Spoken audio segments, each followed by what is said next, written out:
Pão Nosso, Emmanuel, capítulo 2. Pensa um pouco. As obras que eu faço em nome de meu Pai, estas se testemunham, de Deus. Jesus, João 10, 25. Quem foi João? Da família Zebedeu, um pescador bem-sucedido e empresário de vários barcos, Jesus escolheu 2 apóstolos, Tiago Maior e João. A cidade era a pequena Betsaida. Segundo Ernest Renan, eles estavam banhados de energia e paixão. Jesus os havia apelidado com graça de filhos de trovão, por causa do excessivo zelo com que muitas vezes teriam feito uso do raio, se dele pudesse dispor. João era adolescente, portanto, idealista. Com Tiago, seu irmão, e Pedro, formam um comitê íntimo que se faz presente em momentos muito especiais durante a trajetória terrena de Jesus. Os irmãos conheciam as pregações de Batista e foi no Tiberíades que o Rabi os convidou a participar das alegrias da Boa Nova, transformando-se em pescadores de homens. Humberto de Campos, pela psicografia de Francisco Cândido Xavier, os descreve como de temperamento apaixonado.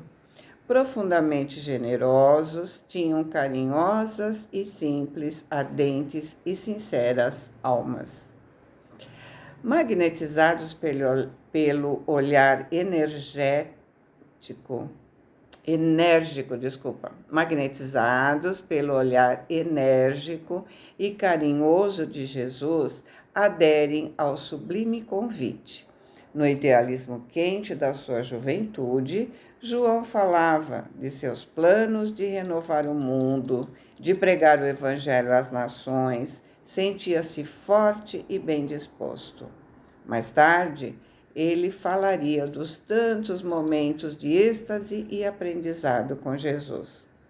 Ao descrever o encontro do mestre com Nicodemos, demonstra com certeza ter sido testemunha ocular, uma testemunha que talvez estivesse à porta, como quem se encontra à espreita, velando pela eventual proximidade de alguém que pudesse surpreender o esclarecedor colóquio entre o Rabi Galileu e o doutor da lei.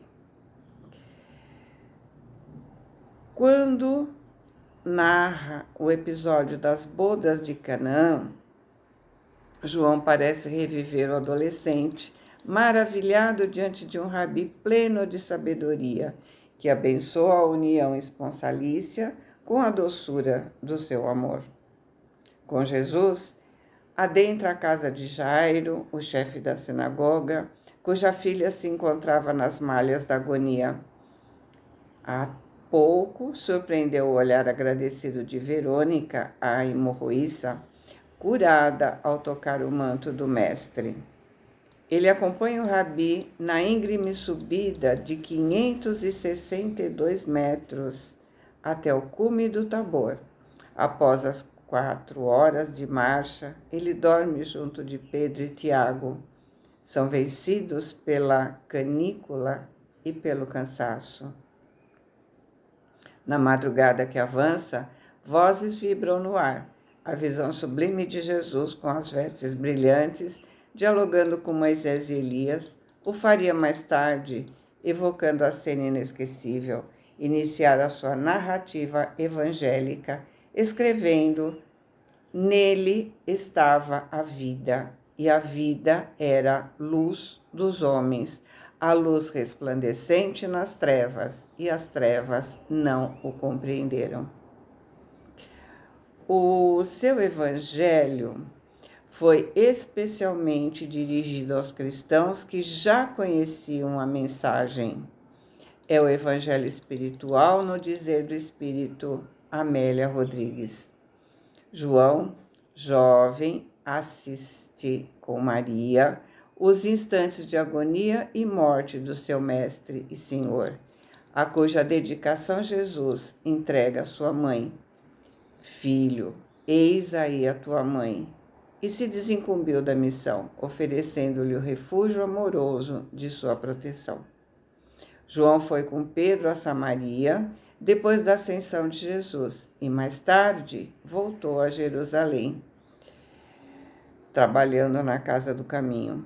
Foi preso com Pedro e libertado, prosseguiu nas atividades.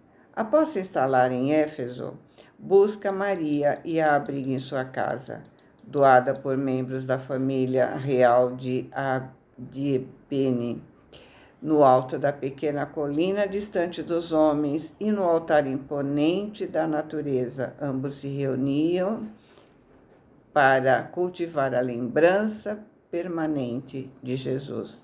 Estabeleceriam um pouso e um refúgio aos desamparados. Ensinariam as verdades do Evangelho a todos os espíritos de boa vontade e, como mãe e filho, iniciariam uma nova era de amor na comunidade universal.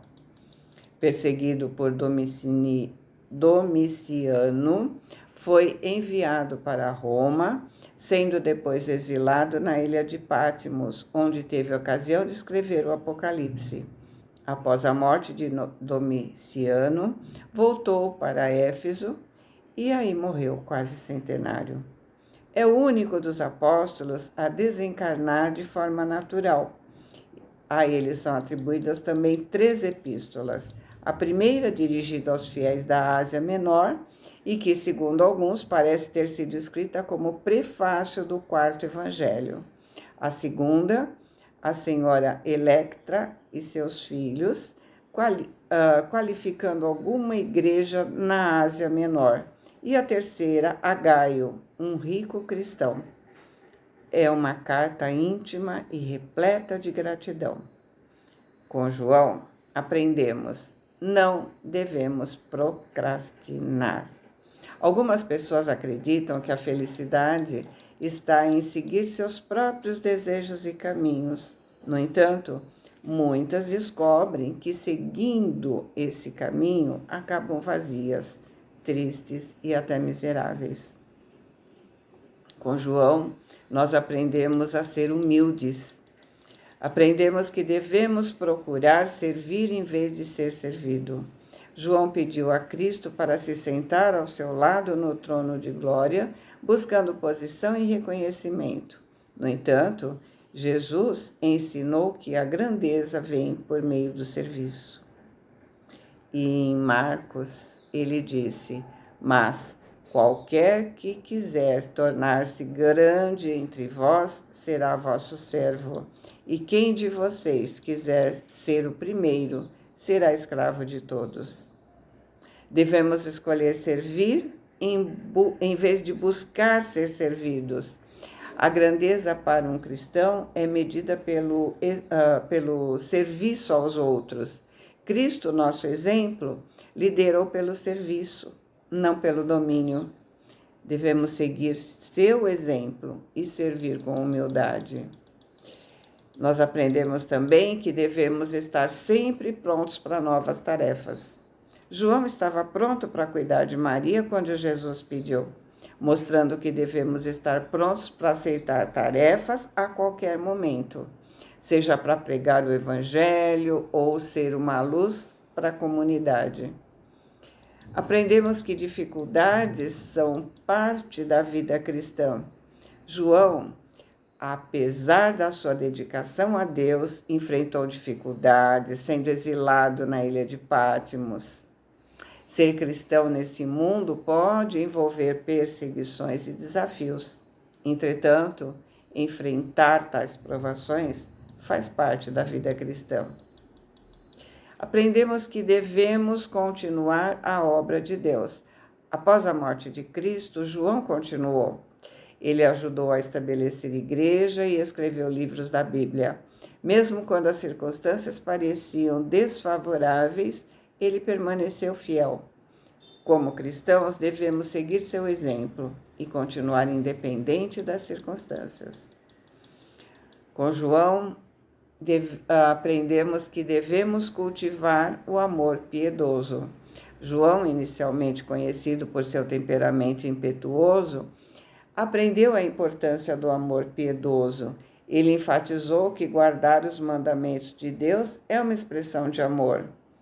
O amor piedoso elimina o medo e nos permite servir a Deus e aos outros com sinceridade e compaixão. Bom, vamos ver o que Emmanuel nos diz nesse capítulo. A preocupação do homem comum relativamente às tradições familiares e aos institutos terrestres a que se prende nominalmente é frequente, exaltando-se nos títulos convencionais que identificam a sua personalidade. Então, normalmente nos apresentamos à sociedade utilizando títulos e, portanto, com eles nos identificamos. Eu sou doutor, tal, eu sou professor, ou seja, através de nossos títulos, das nossas posses, das nossas influências, queremos constituir nossa personalidade. Mas aí Emmanuel diz: entretanto, na vida verdadeira, criatura alguma é conhecida por semelhantes processos. Cada espírito traz consigo a história viva dos próprios feitos. E somente as obras efetuadas dão a conhecer o valor ou o demérito de cada um. Nós somos espíritos, né? Estamos encarnados transitoriamente. Já tivemos muitos títulos e teremos tantos outros durante as próximas encarnações, né? As anteriores, e em outras nem tivemos títulos. Portanto, não é o que importa, porque o que verdadeiramente importa é quem eu sou e não o que eu sou. Minha história está sendo construída com os meus atos, com a minha conduta, com aquilo que eu estou plantando. E eu levo comigo as minhas experiências, o que eu fiz de bom e o que eu fiz de ruim também. Ou seja, se eu usei bem o que eu adquiri, vou levar o bem. Se eu usei mal o que eu adquiri, ou só usei para o meu próprio benefício, o que eu vou levar? O título não é importante. O importante é o que ele nos ajuda a construir.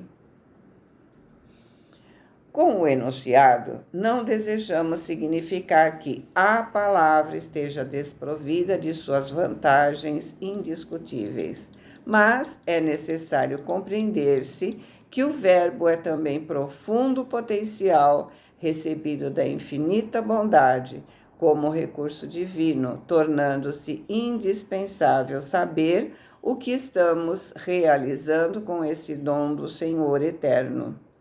Ou seja, tudo vai depender do que eu estou falando, qual é o teor da minha fala. Tudo depende do que fazemos com a palavra, o que estamos fazendo com o dom da palavra que Deus nos concedeu. Sempre lembrando que prestaremos contas dos talentos que nos foram confiados. Se usamos bem, ótimo. Se enterramos nossos talentos, seremos cobrados.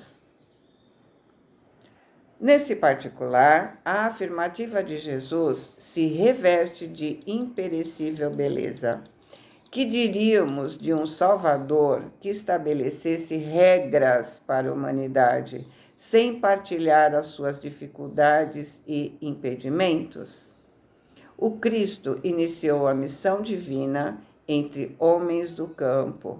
Viveu entre doutores irritados, que o tentavam o tempo todo, porque eles não queriam ouvir.